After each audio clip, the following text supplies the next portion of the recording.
That is what it sounded like more than 6 years ago when the sappy smokestacks came down, making way for a massive new development in Muskegon. As we've reported, developers are now in the process of acquiring the land at Windward Point in an effort to construct a massive housing development with hundreds of units. Yet, old contamination concerns are bubbling to the surface. 1390's Charlie Tinker dug into it and joins us now with what we're hearing. Charlie. Well, Nate, we've gotten calls and emails about this, and to be clear, none of these issues are new. This is a massive, complex brownfield site. A significant amount of work has already happened. There's also a lot left to do.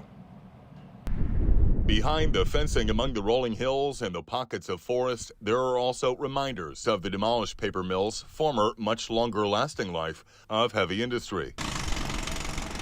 Per state environmental disclosures, the toxic materials, explosive gases, and industrial contaminants still underfoot in the soil. Also, the PFAS compounds detected in groundwater samples several years ago. It needs to be an all hands on deck. We have to do something about it, like right now, at every level. Muskegon developer Ryan Leesma, who also owns land on Muskegon Lake, recently conveyed those concerns in a letter to state and local leadership. I found that the level of contamination on that site and the things that are on that site are far worse than what anybody realizes in the public. And it's actively leaking into Muskegon Lake. And I think it's an absolute atrocity that it's been allowed to happen. The sprawling 120-acre site was purchased by Pure Muskegon following an administrative agreement with state officials and the former manufacturer circa 2016. Per the state's PFAS task force, its current owners aren't liable for the site's historic contamination, and that under the agreement, quote, the state cannot compel the liable parties to conduct additional response activities. They are required, regulators say, to fulfill certain due care obligations to protect people from exposure.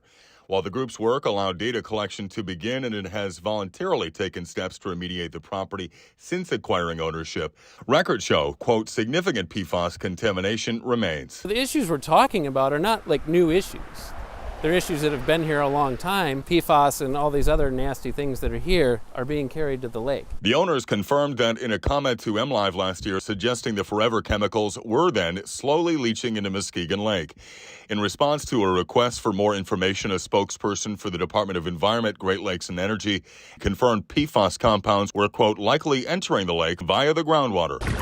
On the other hand, a 2019 survey of the Muskegon Lake shoreline near the former industrial site conducted by GVSU researchers and funded by the Community Foundation of Muskegon County found zero traces of PFAS in the lake water. When questioned on whether sampling may have just missed the contaminants, Dr. Alan Steinman told me, quote, absolutely anything was possible, but that he had yet to see the concrete evidence.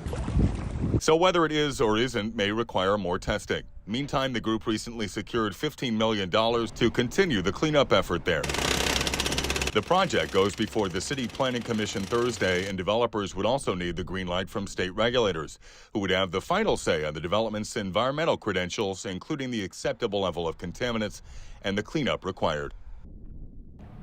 Now, I had a tour scheduled with John Rooks, who's the developer trying to buy the property, who's behind the current housing plans there. That was canceled. When it is back on the schedule, hoping to get his take on what are, again, some of these old standing issues that have just prompted some renewed questions. We have several statements.